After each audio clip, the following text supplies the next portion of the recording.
Jadi 1 Yohanes 5 ayat 6 sampai 12. Inilah dia yang telah datang dengan air dan darah, yaitu Yesus Kristus, bukan saja dengan air, tetapi dengan air dan dengan darah.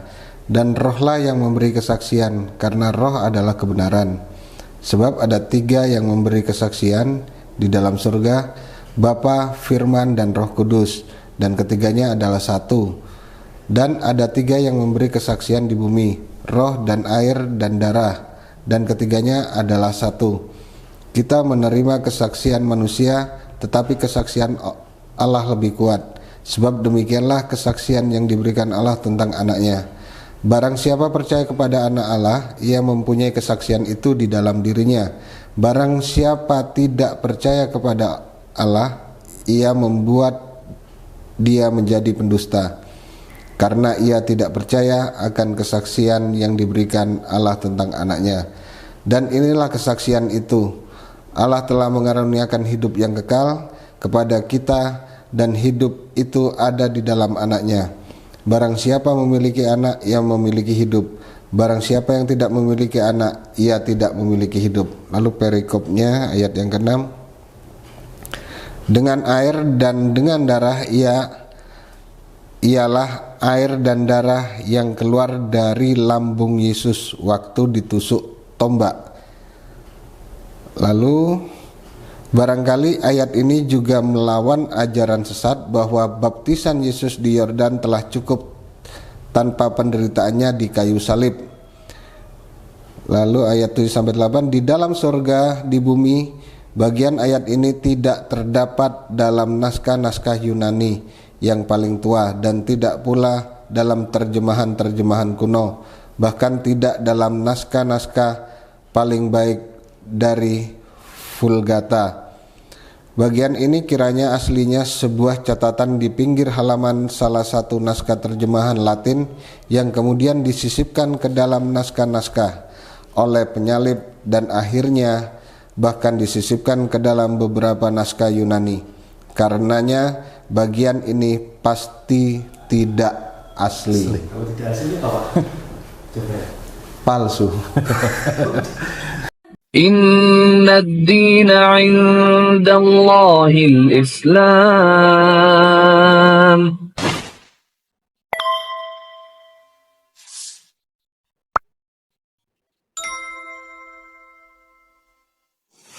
Merasa baru walaupun apa yang ada di sekitar saya tidak, ya akhirnya karena baru tidak membuat saya harus melihat lagi ke belakang gitu loh. Jadi saya entah apa ya, kayaknya anugerah banget gitu loh. Jadi tidak ada beban, tidak ada apa, ya sudahlah, beginilah kalau memang kehendak Allah, mau apa lagi gitu loh. Jadi di satu sisi saya bangga karena saya dipilih oleh Tuhan, dipilih oleh Allah. Di satu sisi saya semakin kuat untuk menyatakan apa yang saya yakini, kaidah yang saya jalani. Jadi jangan harap deh gitu loh. Jadi itulah ya, insya Allah saya bisa istiqomah dengan kenal dengan Pak Ustadz, dengan rekan-rekan di sini. Mudah-mudahan akan menambah wawasan saya, menambah ilmu saya, pengetahuan saya untuk lebih dekat lagi kepada Allah Subhanahu wa taala. Itu aja. Terima kasih Pak Ustadz bimbingannya. Semoga tidak sampai di sini. Kita akan syukur-syukur saya bisa melakukan apa yang sudah Tuhan pilih, Allah pilih. Saya yakin tidak akan berhenti di sini aja untuk saya berbuat, tapi pasti akan ada yang ingin Allah lakukan agar saya berbuat sesuatu lagi yang lebih lagi. Jadi mudah-mudahan Itu saja doanya Pak Ustadz. Dan alhamdulillah saudara kita Bapak Hadiono ya. Ini juga diantaranya mendapatkan hidayah. Beliau mempelajari teologi ya. Nah, dan mungkin kisahnya bisa langsung kepada beliau yang bercerita.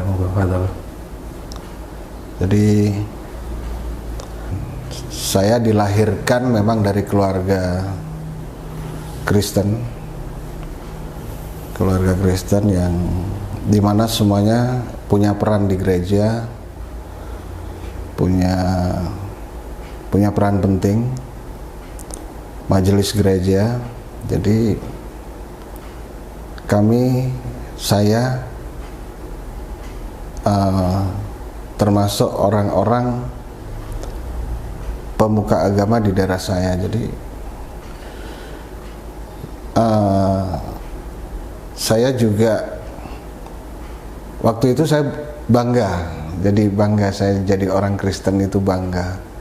Saya lain daripada yang lain. Jadi inilah orang Kristen. Ya, jadi semakin saya mencoba belajar, akhirnya ketika keresahan, sebenarnya awalnya yang timbul itu ada satu keresahan. Saya berpikir agama ini tentang Tuhan, bukan tentang cara hidup baik atau buruk.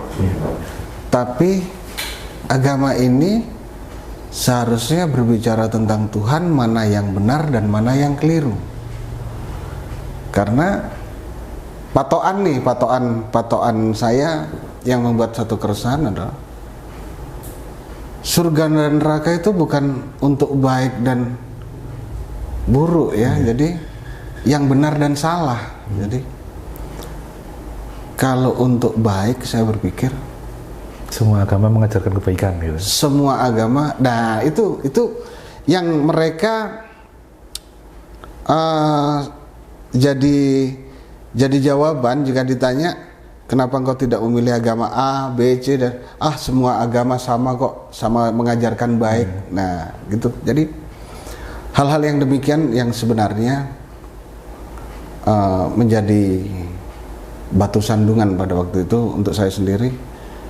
Ya cukup berbuat baik aja, kayaknya saya masuk surga kan itu. Jadi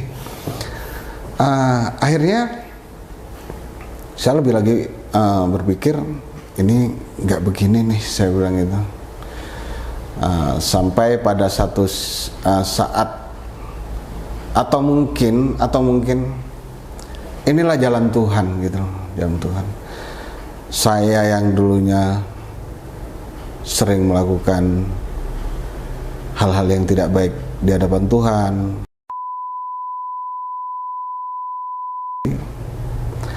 tapi itu saya lakukan tanpa beban. Jadi seolah-olah yang penting aku baik kok sama orang-orang, selesai. Jadi apa ya, aku mau jadi penjahat sekalipun yang penting aku baik sama orang dah. Jadi ketika melakukan saya juga tidak ada beban gitu. Jadi akhirnya semakin kesini, ya itulah saya bilang inilah jalan Tuhan. Akhirnya saya ke Jogja, memutuskan ke Jogja. Maaf, sebelumnya saya menikah dengan adat Kristen ya di gereja waktu itu. Oke. Dan sampai saya memiliki 2 orang anak. Jadi buat anak-anak saya juga, istri saya, mudah-mudahan kalian cepat mendapat hidayah. Amin. Jadi ketika anak-anak saya memilih sekolah, saya putuskan untuk di Jogja. Ya itulah jalan Tuhan, yang pekerjaan Tuhan yang tidak dapat kita selami, tidak dapat kita mengerti. Ketika saya di Jogja, justru saya ke Jogja itu, dan sebelumnya saya itu adalah ateis mungkin ya. Yang tidak lagi menggubris entah adanya Tuhan. Ada Tuhan, nggak ada Tuhan, yang penting udah ke gereja aja, ke masjid aja. Jadi yang penting baik sama tetangga gitu. nah, yang penting baik. Dah. Akhirnya saya ngomong, jika ada yang menjamin saya masuk surga atau menjamin keselamatan saya di dunia maupun di akhirat, itulah yang saya pilih. Kemudian salah satu teman saya mendengar hal itu. Dia lebih mengerti ya, mungkin dia lebih mengerti. Mungkin jika nanti melihat atau gimana nonton Mas Epi, terima kasih sudah memberi pencerahan sebelumnya beberapa tahun yang lalu gitu ya. Jadi dia bilang, yuk sekali-kali ikut saya, kan gitu. Kita ngobrol, tidak ada ngobrol ayat sedikit pun tentang Al-Quran, tidak ada. Hanya dari cerita-cerita kita ngumpul. Emang mana Mas? Pengajian? Oh enggak, dia bilang. Sekedar kumpul. Akhirnya kita kumpul. Tiba-tiba mereka ngobrol, saya jadi malu. Sebenarnya saya belajar sama nyamuk untuk mengenal Islam. Artinya begini, nyamuk yang sedemikian rupa, ketika suatu teknologi menjabarkan isi tubuhnya, mungkin di situ ada alat reproduksi, ya kan, ada alat sampai bertelur dan lain sebagainya. Berarti ini bukan orang sembarangan yang menciptakan, atau mungkin bukan manusia yang menciptakan. Manusia tidak akan mampu menciptakan hal yang demikian. Berarti Tuhan ada dong. Yeah. Saya mengambil kesimpulan seperti itu. Akhirnya Tuhan ada. Dari situ saya mulai berpikir tentang agama, bahwa agama itu adalah berbicara tentang Tuhan dan kebenarannya. Saya mulai lagi mengupas Injil, tapi saya belum sholat. Saya mulai lagi mengupas Injil. Saya juga mengupas Al-Quran. Yang sebelum-sebelumnya saya cuma membaca ya sekedarnya. Saya bilang, semakin kesini ya juga karena ada teman sering share juga, dia yang memberikan jalan tentang kehidupan dan lain sebagainya. Saya hebat banget nih Al-Quran, saya bilang. Jadi apa yang ada di Injil sebenarnya kalau dibilang keliru, yang menyampaikan yang keliru. Maaf untuk yang menyampaikan. Jadi saya tidak akan dalam tanda kutip menyampaikan ya Pak Ustadz ya. Jadi tidak ada yang keliru Pak Ustadz sebenarnya. Kalau kita memang benar sudah memahami Al-Quran, mudah kok menjelaskan Injil itu. Jadi justru saya mengenal Islam itu bukan dari Al-Quran, justru dari Injil yang saya pahami setelah saya membaca Al-Quran. Nah, saya mengakui bahwa inilah kerja Tuhan, bukan sesuatu yang harus dilakukan dengan sesuka hati, tapi harus dilakukan ya dengan segenap hati. Ini Tuhan. Saya belajar Al-Quran, saya belajar. Nah, tiba konflik, ya. Mungkin ini yang satu keputusan yang memang sangat berat. 4 tahun yang lalu setelah saya memutuskan untuk lebih dalam ini, saya tawarkan pada istri saya, pengetahuannya seperti ini, kaidahnya seperti ini. Jadi ketika anggota keluarga saya memutuskan untuk tidak mengikuti apa yang saya lakukan, saya jalankan, saya jadi teringat kata Pak Ustadz tadi. Jadi ketika para nabi diberi ujian, entah itu istrinya, entah itu anaknya, mereka semua meninggalkan hanya demi nama Tuhan, kan gitu. Jadi ya yang saya bela kebenaran. Sampai saya waktu itu Pak Ustadz, jadi lucu ini, ketika saya memilih akidah Islam, pandangan mereka itu biar saya bisa nikah lagi gitu loh. Jadi sampai saya bikin perjanjian waktu itu Pak Ustadz, kalau saya menikah lagi, saya semua saya tidak berhak atas aset-aset saya, semuanya itu menjadi hak kalian. Nah, akhirnya saya mau menunjukkan sama mereka, tanpa saya menikah lagi pun akan saya tinggalkan untuk membela kaidah yang saya jalankan. Tanpa saya menikah lagi nggak akan saya bawa apa-apa.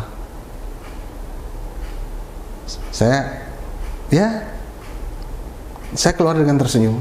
Jadi walaupun saat ini saya masih kadang di rumah, kadang di warung saya, jadi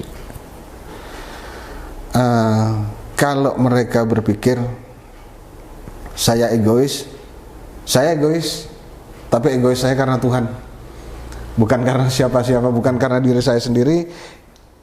Dalam tanda kutip, mereka menganggap dengan kacamata mereka bahwa orang Islam itu sangat mudah menikah lebih dari satu. Itu yang, nah, padahal untuk hal yang demikian, waduh, apa ya? Kalau hanya ingin memilih Islam hanya dengan alasan dan tanda kutip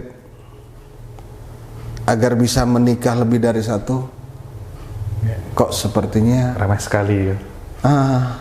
Naif ya, naif ya. Jadi nggak begitu. Ini sesuatu yang besar, kaidah yang saya jalankan, sesuatu yang besar yang harus dibela, bukan sekedar ingin menikah. Ini bukan lagi berbicara tentang interaksi sosial dengan manusia. Ini satu keputusan, ya inilah aku sama Tuhan. Ya.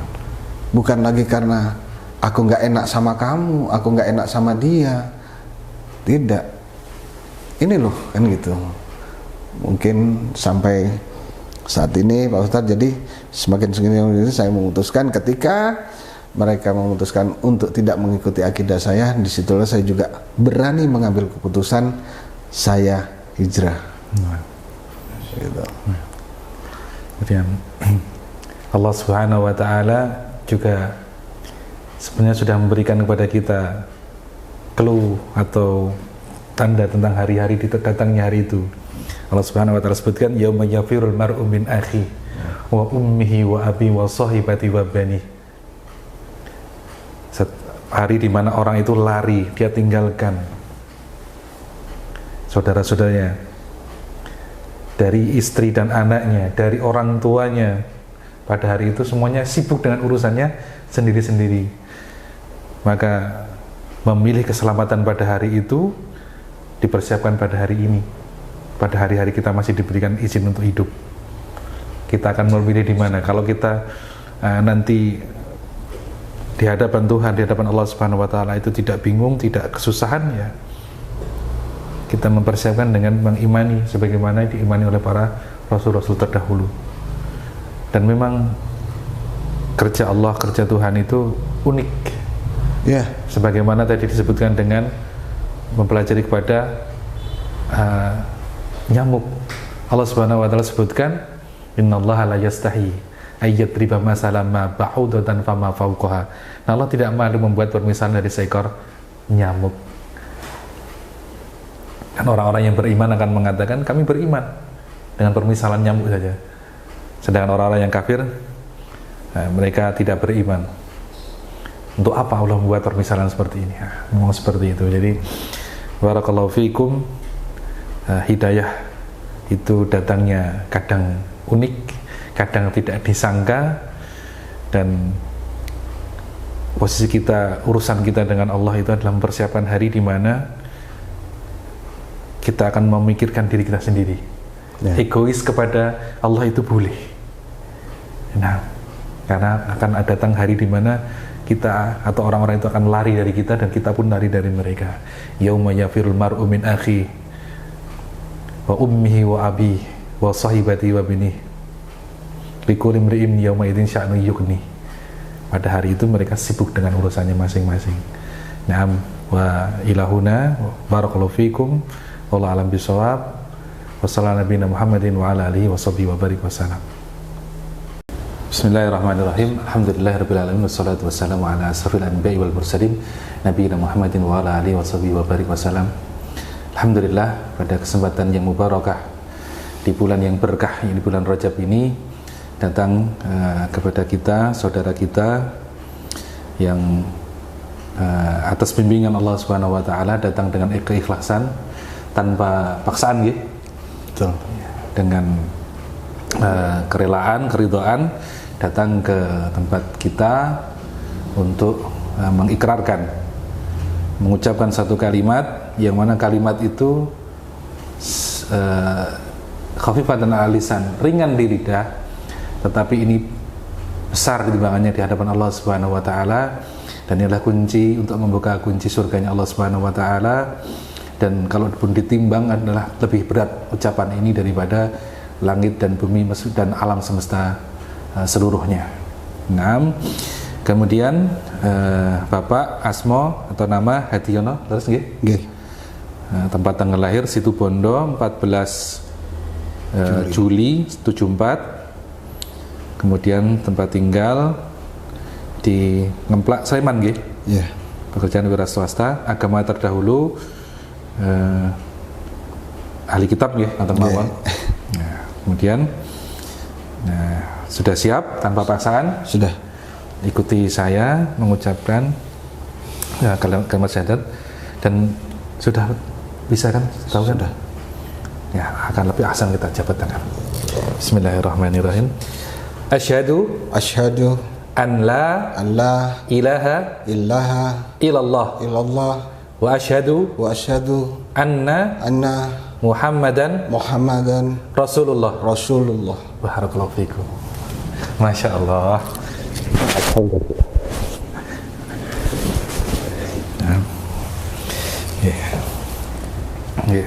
Kemudian kita baca lagi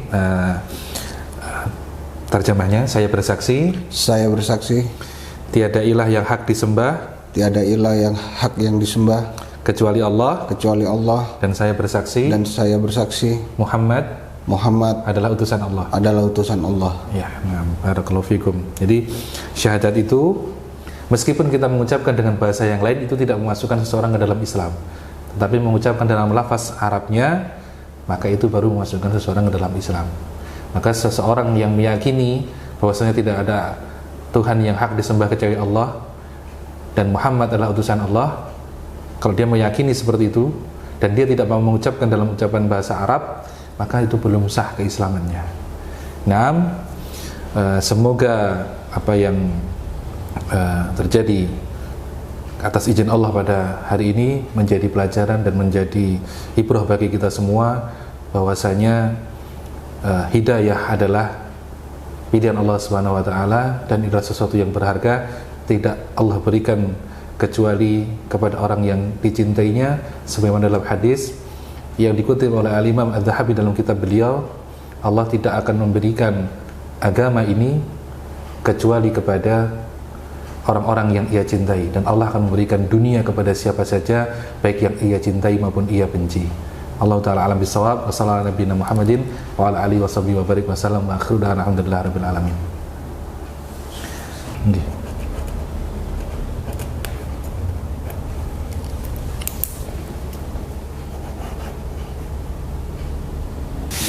Untuk yang setunggal menikah.